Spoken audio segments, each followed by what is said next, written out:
There's been a hospital on this site for 400 years.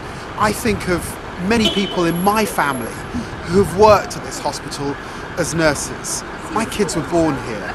I was born here. This A&E is right at the heart of our community, serving not just my constituents in Tottenham and Haringey, but also serving people in Islington and further afield in Barnet.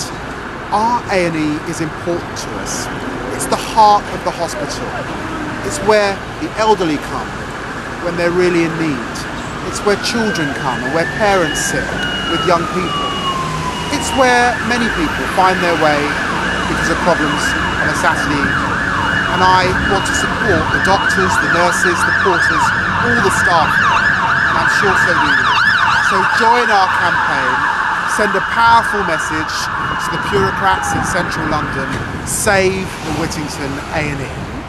If in this very, very cold weather you fall over and break an arm, fracture your skull, the residents of Hornsey and Wood Green want to know that they've got this accident and emergency department to come to. And that's because Hornsey and Wood Green have not got a hospital of their own. It's also because the Whittington Hospital is an outstanding hospital. I have been petitioning all over November and December and this month, speaking to local residents, and they love the Whittington Hospital. If you cut off the accident emergency department at the Whittington, you're going to cut away all of those other services. Intensive care, surgery, the neonatal unit, all eventually will fade if you take away the important 24-hour accident and emergency service, an outstanding service delivered by outstanding staff. I want the residents of Hornsey and Wood Green and the staff in the Whittington to have their say about this hospital, and we want to keep it open. I want to see us save the A&E because as a London-wide Assembly member, I know that people, not just from this very local area, but from further afield, use this as the place to come because it's such a superb A&E department. For myself, I'm a local resident.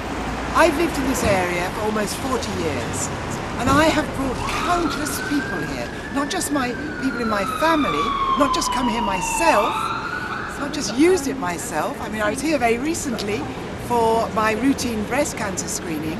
They did it absolutely wonderfully, referred me then on to Barnet Hospital for something, you know, a little check-up, but it worked out okay. But I've also been here as a trustee and very involved member of Jackson's Lake Community Centre, where people came in for help. And where do we go? We bring them here to the A&E. And of course, a lot of the services in the Whittington, the neonatal department, the intensive care department, and others depend on the A&E. It's the heart of the hospital. That's why I'm so passionate about this place and say, please, please, we must save the A&E department at the Whittington Hospital.